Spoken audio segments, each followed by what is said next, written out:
7 filmes imperdíveis que chegaram na Netflix e vocês vão querer assistir. E a lista de hoje tá muito legal, gente. Chegaram filmes, assim, bem interessantes nos últimos dias na Netflix. Um lançamento que me emocionou muito. Um filme que eu amo.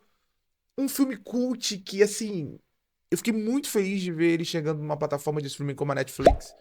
Então, se você ficou curioso ou curiosa, veja esse vídeo até o fim. E antes de começar, não esquece de deixar o like, de hypar esse conteúdo, porque isso me ajuda muito. E de se inscrever aqui no Barata no Cinema. Estamos chegando aí na marca dos 18.500 inscritos, quase aí cruzando essa marca. Conto com a ajuda de vocês nessa. Sem enrolação, vamos para as dicas.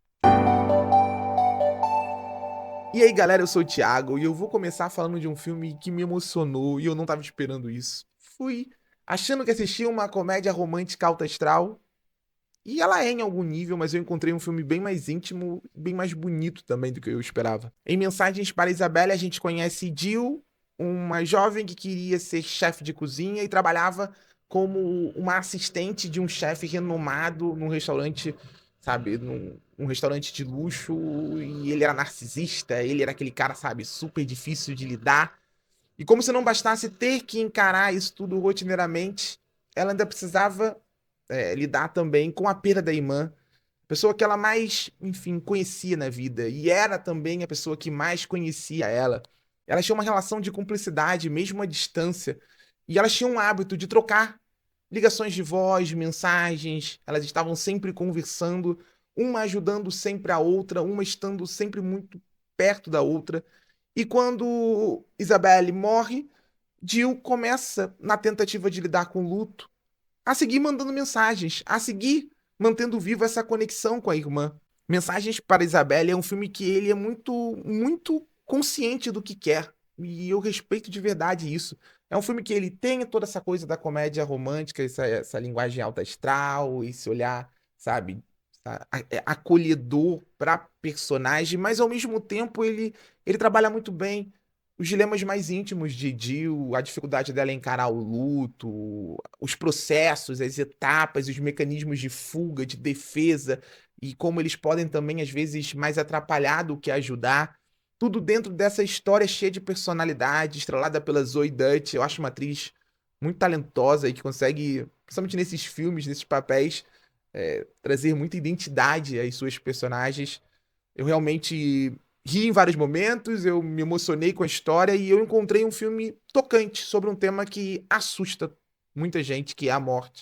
O segundo filme é simplesmente irresistível. Se você gosta dessas tramas com reviravoltas, personagens nebulosos, uma história de ascensão no mundo do crime, você vai querer ver esse filme.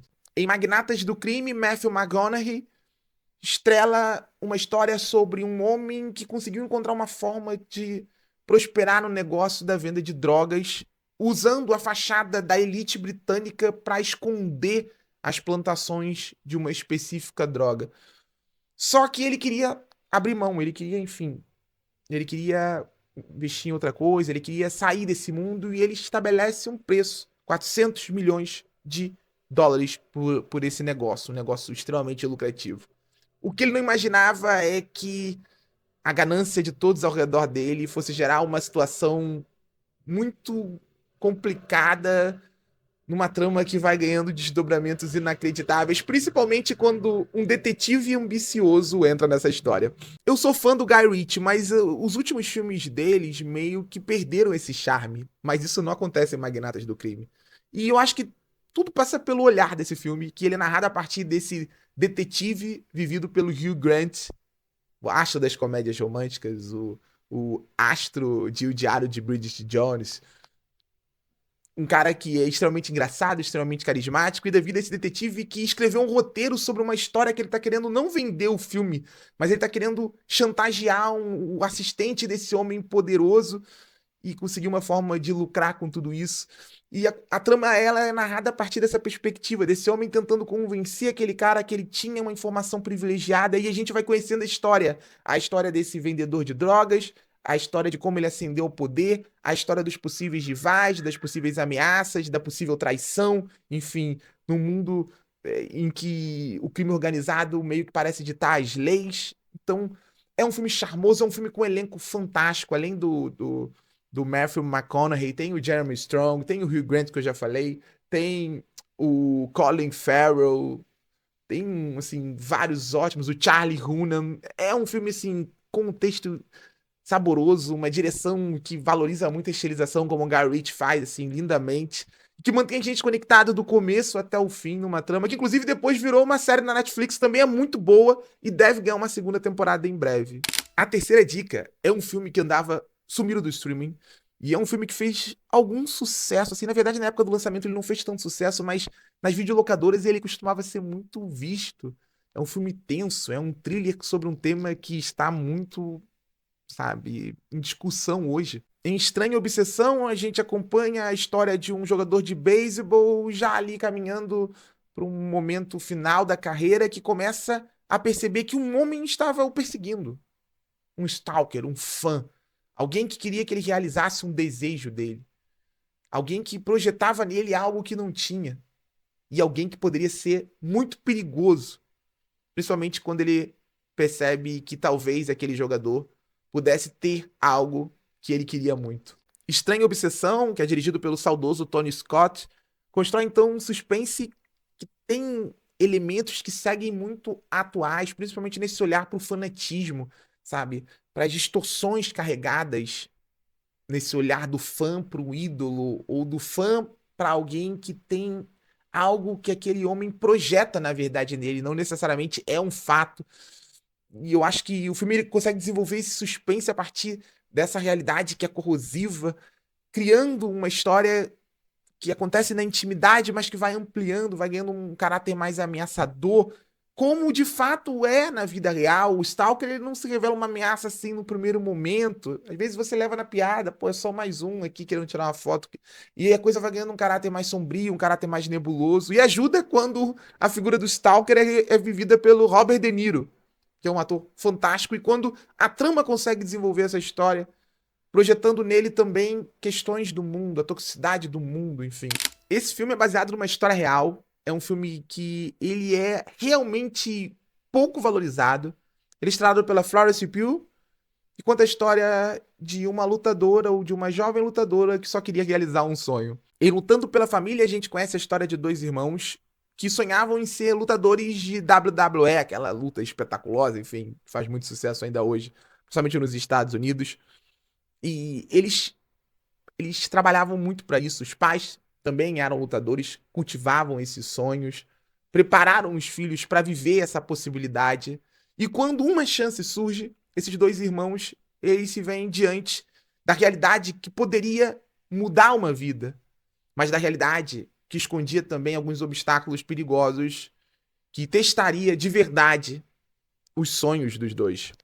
Pra quem não sabe, Lutando pela Família é inspirado na história da lutadora Paige. Enfim, se você conhece o universo, talvez você vá ligar o nome à pessoa. E eu gosto muito como esse filme, ele é sempre... Ele mostra de verdade a consciência dos obstáculos por trás da concretização de um sonho. Sonhos por si só são bonitos, são puros. Eles parecem ao mesmo tempo confortáveis, mas distantes. E quanto mais esse casal de irmãos se aproxima dessa realização do sonho, mais eles encontram a realidade. E a realidade, ela é implacável. A realidade, ela mostra tudo, ela testa. A realidade, ela dificulta. Os obstáculos são identificáveis. É uma história de ascensão. É uma história sobre o laço entre dois irmãos. É uma história que sobre os sacrifícios que muitos de nós temos que fazer para concretizar o sonho, para ter aquela chance. Aquela chance que é para poucos, aquela chance que é passageira. A Quinta Dica é um filme precioso, daqueles que tocam a gente profundamente. Um filme que pode parecer inofensivo, pode parecer lúdico, pode parecer bobo, mas eu garanto, não é, em hipótese alguma. Em Robô Selvagem, um robô programado para servir os humanos cai numa ilha por acidente e lá ele descobre que só tem animais ao redor dele. Então ele meio que fica sem um propósito. Isso até ele cruzar o caminho de um patinho indefeso e assumir uma responsabilidade que mudaria não só a vida dele, mas de todo um ecossistema. Robô Selvagem é um dos meus filmes favoritos aí dos últimos anos, principalmente no que diz respeito ao universo das animações. E eu acho encantador como essa história dirigida pelo Chris Sanders ela impressiona não só visualmente, com personagens carismáticos, com uma animação cheia de identidade, mas por contar uma história, por valorizar a jornada e a partir dela tocar em temas do nosso mundo. É uma fábula e como toda fábula, acaba revelando muito sobre o nosso estilo de vida. Então, aqui a gente vai ver um filme sobre a responsabilidade parental, sobre o poder da coexistência, sobre como sozinhos nós nos tornamos mais frágeis, sobre isolamento, solidão, não pertencimento. É um filme que vai conseguindo preencher tudo isso numa história que é lúdica, que é emocionante, uma história que ela se torna reconhecível, principalmente quando vai acessando a intimidade dos personagens e vai atribuindo a eles sentimentos humanos. A sexta dica é uma adaptação preciosa de um livro que, enfim, se tornou um fenômeno e até hoje tá no imaginário de muita gente. Em O Pequeno Príncipe, a gente conhece a história de uma garotinha que cresceu num lar um tanto assim repressor. Ela tinha uma educação muito rígida, muito pautada no futuro, naquilo que ela iria se tornar. Ela não vivia a infância como ela sonhava. Isso até conhecer o idoso que morava ao lado da casa dela. Aquele homem meio solitário que no passado dizia ser um aviador e que numa dessas viagens conheceu um pequeno príncipe e descobriu um novo olhar para o mundo. Eu acho lindo como o Pequeno Príncipe adapta a obra de Antoine Saint-Exupéry de forma assim muito atenta ao potencial dela, não necessariamente a necessidade de se manter extremamente fiel ao livro. Tem toda essa nova trama, esse novo olhar para a história dentro da história, a partir dessa perspectiva infantil de uma criança que começa a descobrir a infância aos olhos eh, desse idoso que no passado foi tocado por uma criança, por uma outra criança, por uma outra história lúdica e que vai, enfim, expandindo o olhar dela, não só para a realidade, mas para aquilo que às vezes a gente não valoriza, para a magia, sabe? Para a beleza na pureza, na inocência. É um filme com traços lindíssimos, tanto na animação que acontece, digamos assim, no mundo real, como toda a história dentro da história que acontece nas memórias daquele idoso. Tem muita personalidade, muita identidade. Eu não sei porque esse filme ele nunca ganhou a merecida atenção. E eu vou fechar a lista, eu prometi, com um filme cultuado, filme que andava sumido do streaming. E eu acho esse filme excelente. Excelente. Se você gosta de filmes de ação, mas assim, filmes de ação com o pé no drama, com o pé na realidade, você vai querer ver esse filme. Em Lutador de Rua, a gente acompanha a história de um pugilista, um homem que ganhava vida no boxe, mas durante a Grande Depressão nos Estados Unidos, a quebra da bolsa ali em 1929, o país entrou em colapso econômico e ele perdeu tudo. As lutas, enfim, deixaram de serem viáveis e ele perdeu o ganha-pão. E ele descobre, assim, meio que por acaso, o universo das lutas clandestinas, onde ele poderia ganhar muito dinheiro, mas ele acaba se envolvendo com pessoas muito perigosas também. Lutador de Rua é dirigido pelo mestre Walter Hill e é aquele tipo de filme de ação que acontece na realidade, sabe? No mundo real. A ação aqui tem peso, sabe? As lutas, elas carregam a dor de um homem que quer, sabe? Que quer o mínimo, que quer o básico.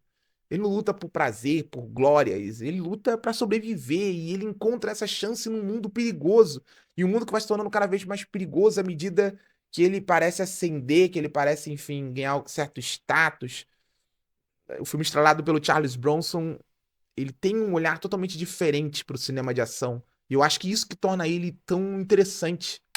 Então é isso, galera. Agora eu quero saber de vocês o que você achou da lista. Me conta nos comentários. Não se esquece de deixar o like, de hypar esse vídeo e de se inscrever aqui no Barato no Cinema. Estamos chegando à marca dos 19 mil inscritos, na verdade 18.500 inscritos. Conto com a ajuda de vocês nessa. Até a próxima.